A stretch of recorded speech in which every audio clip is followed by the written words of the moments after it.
एक भाई का प्रश्न है। मूर्ति में है त्रिमूर्ति ब्रह्मा कहना रॉन्ग है। तो त्रिमूर्ति के चित्र में त्रिमूर्ति में तीनों मूर्तियों के जो चेहरे पर ब्रह्मा का चेहरा डाला गया। हाँ, तो भाई ये चेहरा किसने करवाया? साक्षात्कार किसको हुए? ब्रह्मा बाबा। नहीं, ब्रह्मा बाबा को तो शुरू में साक्षात्कार हुए थे, जिनका अर्थ है भागीदार ने बैठे समझाया। लेकिन चित्र तो बाद में बने हैं ना। तो जो बाद में चित्र बने हैं उनका साक्षात्कार किनको हुआ है? संदेशियों को हुआ। और संदेशियां बार बार साक्षात्कार करती गई और बाबा उसको करेक्ट करते गए। तो करेक्शन में कुछ बात छूट जाएगी या नहीं छूट जाएगी? छूट सकती है या नहीं छूट सकती है? अरे उस समय बाबा बेसिक ज्ञान में थे कि ब्रह्मा बाबा एडवांस ज्ञान में थे? बेसिक में थे। तो बेसिक के अनुसार तो वो चित्र ठीक है। वो ब्रह्मा कुमारियां अभी भी कहती हैं ब्रह्मा ही विष्णु बनता है, ब्रह्मा ही शंकर बनता है। उनके हिसाब से, अधूरे ज्ञान के हिसाब से ठीक थे। लेकिन जो एडवांस ज्ञान निकलता है वो एडवांस ज्ञान चित्रों के आधार पर है या मुरलियों के आधार पर है? मुरलियों के आधार पर है। तो मुरलियों में ये बात आई है क्या? ये त्रिमूर्ति का चित्र एक्यूरेट नहीं है, यथार्थ नहीं है। मना जो अर्थ है त्रिमूर्ति, तीन मूर्तियां। अगर एक ही मूर्ति तीनों जगह रखी जाए तो तीन मूर्तियां कहेंगे? नहीं कहेंगे। तो ये चित्र यथार्थ नहीं है। तुम बच्चों को त्रिमूर्ति का यथार्थ चित्र निकालना चाहिए। ब्रह्मा अर्थ क्या? बड़ी मां जगदम्बा। विष्णु नो विष एट ऑल। क्या कैसे पता चले कि इसमें विषय विकार नहीं है? चित्र दिया हुआ है। चित्र में क्या दिखाते हैं? विष्णु के चित्र में सर्प सर्पणियों की शैया पर लेटा हुआ है और उसे कोई फर्क नहीं पड़ रहा है। फर्क पड़ता है? नहीं। विषय विकार है। जिसमें विषय विकार होंगे वो सर्प सर्पणियों के बीच में घबरा जाएगा अकेला। और विष्णु तो घबराता ही नहीं। जत्था का जत्था सर्प सर्पणियों का पड़ा हुआ है, घबराता है? नहीं। अरे सारे ही सर्प सर्पणियां हैं कि कोई नहीं है?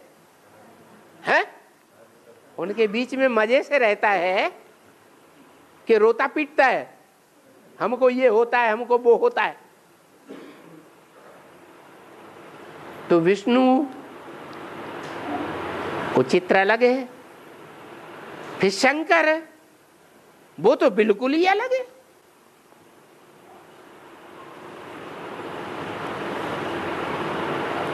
तो त्रिमूर्ति का यथार्थ चित्र बनाओ।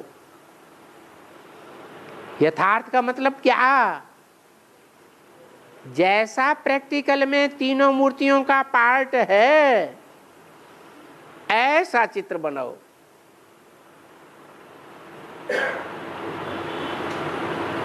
तो एडवांस में तीनों मूर्तियों को समझाया जाता है या नहीं समझाया जाता है? ब्रह्मा, ब्रह्म ने बड़ी, मां माने मां,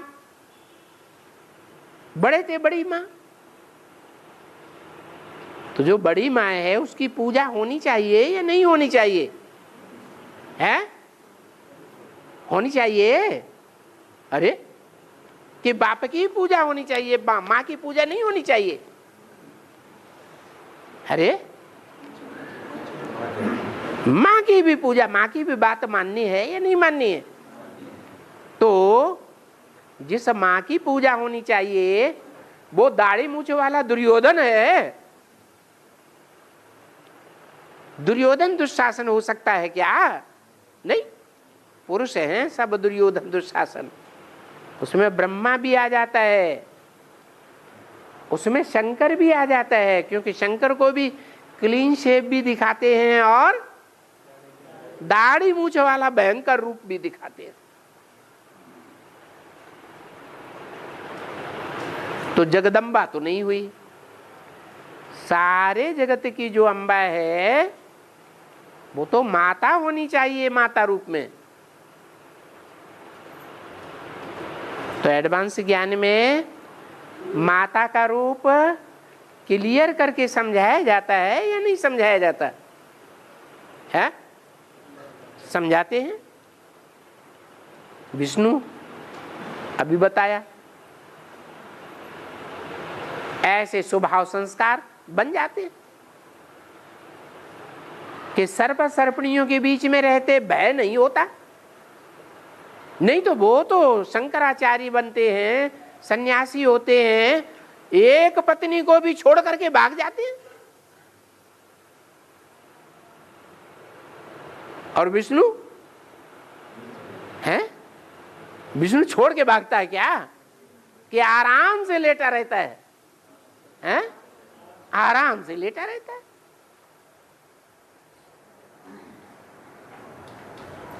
तो वो भी पार्ट दिखाई दिया जिसमें विषय विकार होंगे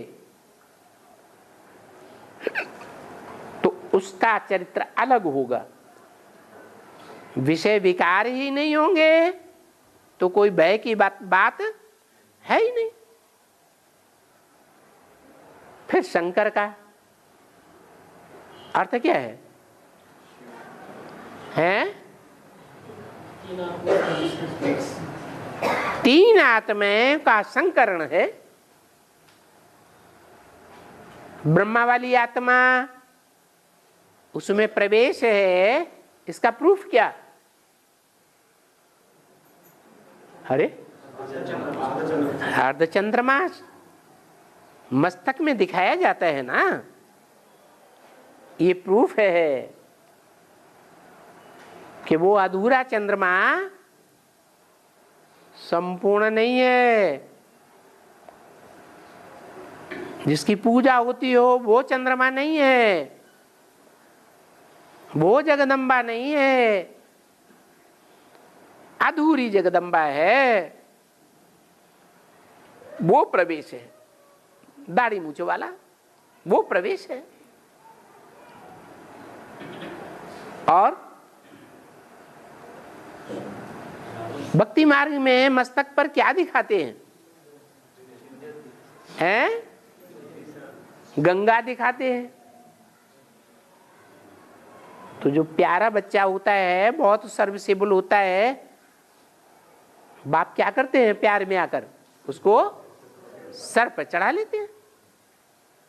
ऐसे ही गंगा का पार्ट है, आज भी आया, जो आदि में सो अंत में।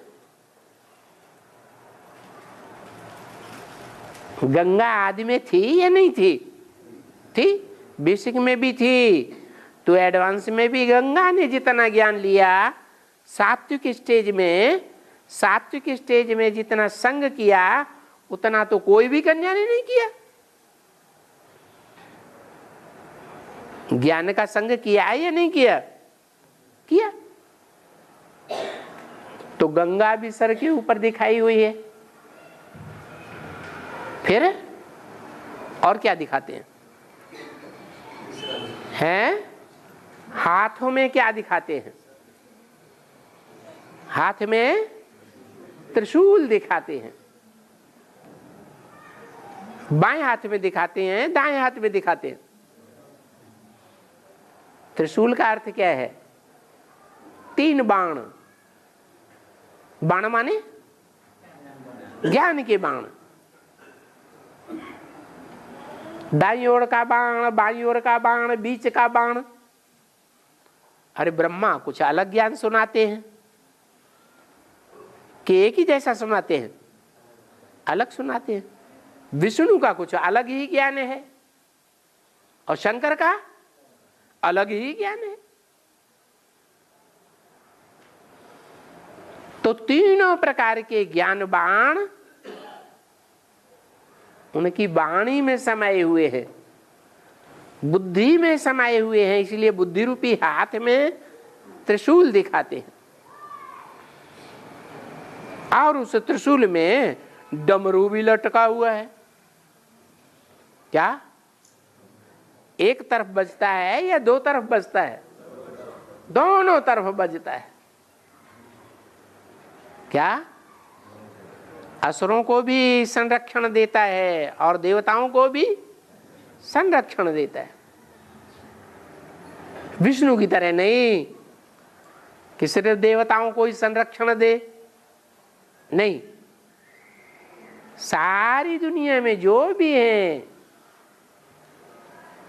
सब आत्माएं परमपिता परमात्मा की संतान है। सबको जीने का अधिकार है या नहीं है? हैं? सबको जीने का अधिकार है।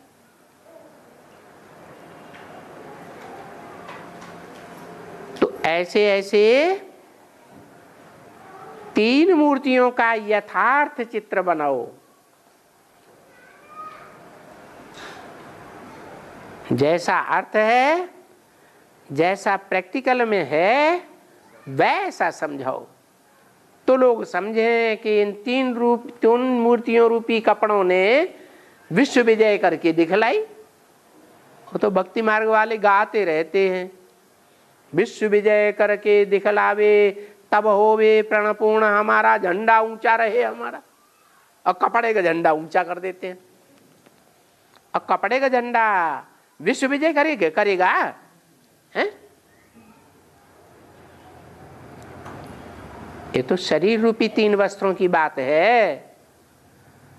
वो तीन वस्त्र एक जैसे रंग के नहीं हैं, अलग अलग रंग भरे हुए हैं। ब्रह्मा को हरा रंग दिखाया। कहते हैं श्रावण में जो अंधा होता है उसको सारी जिंदगी क्या दिखाई पड़ता है? चारों ओर हरियाली हरियाली दिखाई पड़ती है। ऐसे ही यज्ञ के आदि में जो गीता ज्ञान की सच्ची सच्ची बरसात हुई थी, रिमझिम हुई थी गीता ज्ञान की। पहले ज्ञान सतो प्रधान होता है या तमो प्रधान होता है? सतो प्रधान ज्ञान होता है। तो उस रिमझिम में ब्रह्मा बाबा अंधे हो गए। अंधे हो गए या बाप को पहचाना? अंधे हो गए, नहीं पहचाना। उन्हें सब बच्चों में हरा ही हरा दिखाई पड़ता था। सब बच्चे हरे हरे हरे भरे दिखाई पड़ रहे थे, लेकिन थे क्या? नहीं। तो ब्रह्मा को हरा रंग दिखाते हैं, विष्णु को श्वेत रंग दिखाते हैं, कोई रंग नहीं। ब्रह्मा क्या हरा रंग का भी उसके ऊपर कोई प्रभाव नहीं। शंकर के लाल रंग का भी कोई प्रभाव नहीं। लाल रंग किस बात का सूचक है? क्रांति, क्रोध का। क्रोध आता है तो आंखें और मुख कैसा हो जाता है? लाल लाल हो जाता है। तो विष्णु को कोई रंग काम नहीं करता। जो सतयुग में होने वाले 7 नारायण हैं, उन 7 नारायणों के रंग अलग अलग होंगे या एक जैसे होंगे? है? रंग वास्तव में कितने प्रकार के होते हैं? सप्तरंगी, 7 रंग गिने जाते हैं। उन 7 रंगों में से विष्णु का कोई भी रंग नहीं है। उन 7 रंगों से परे श्वेत रंग, कोई धर्म का कोई असर नहीं, सिर्फ है स्वर्णिम संगम युगी श्वेत रंग, जिसके ऊपर और धर्मों का कोई असर है, कोई रंग चढ़ता ही नहीं। ऐसा झंडे में बीच का रंग दिखाया है विष्णु का, और सबसे ऊपर है लाल रंग। ये क्रोधी का रंग सबसे ऊपर क्यों दिखा दिया है? क्रोध को तो सबसे ऊपर नहीं रखना चाहिए। क्रोध तो है, लेकिन बिना क्रोध के क्या असुरों का शमन किया जा सकता है? हैं? लोहे को काटना है तो क्या चाहिए? लोहा ही चाहिए। विष को मारना है तो क्या चाहिए? और तीखा विष चाहिए। तो 500 करोड़ मनुष्य आत्माओं में जो क्रोध भरा हुआ है, उस क्रोध में आकर के जितना नुकसान कर देते हैं, क्रोध में आकर नुकसान करते हैं कि नहीं? कोई घर के बर्तन फोड़ डालते हैं, कोई 2-4 की हत्या कर देते हैं, करते हैं या नहीं? वो तो थोड़ा थोड़ा करते हैं। और ये शंकर जी हैं, सारे संसार का विनाश कर देते हैं, हत्या कराए देते हैं। तो बड़ा हत्यारा कौन हुआ है? शंकर जी। और हत्यारे की पूजा करती है दुनिया। इतने ढेर के ढेर मंदिर बनाए, करना चाहिए है? हाँ, भाव प्रधान विश्व रचि राखा। जो अन्य मनुष्य हत्याएं करते हैं वो स्वार्थ के लिए करते हैं, और शंकर जी का उसमें कोई स्वार्थ अपना नहीं है कि हमें इस दुनिया में सतयुग में जाकर के सुख भोगना है, सतयुग के हम मालिक बनेंगे, ये भी नहीं। क्या भाव है? भाव है कि जब तक इन असुरों का श्रृंगार नहीं होगा तब तक नई दुनिया संसार में स्थापन ही नहीं हो सकती, प्रत्यक्ष ही नहीं हो सकती, बनेगी ही नहीं। यह आसुरी संसार जिनकी संख्या बहुत है, असुरों की संख्या दुनिया में ज्यादा होती है या अच्छों की संख्या ज्यादा होती है? अच्छे दुनिया में बहुत कम होते हैं, खास करके कलयुग के अंत में। और दुष्ट ढेर के ढेर होते। तो ब्रह्मा के द्वारा भले अच्छे ब्राह्मणों की स्थापना हुई, परंतु कोई फायदा नहीं।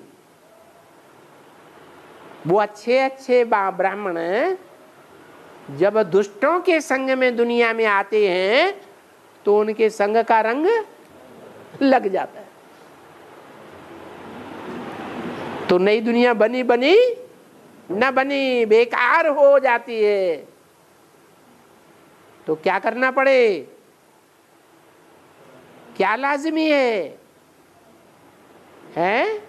दुष्टों की दुनिया का संहार, तभी नई दुनिया स्थापन हो सकती है। जब तक झूठ का दमन नहीं किया गया तब तक सत्य उजागर नहीं हो सकता। इसलिए गीता में क्या लिखा है? धर्म संस्थापनार्थाय विनाशाय च दुष्कृताम, जो दुष्ट कर्म करने वाले हैं उनका समूल नाश, और सत्य कर्म करने वाले जो हैं, ईश्वरीय श्रीमत पर चलने वाले जो हैं, उनकी स्थापना करता हूं, स्थिर कर देता हूं उनको।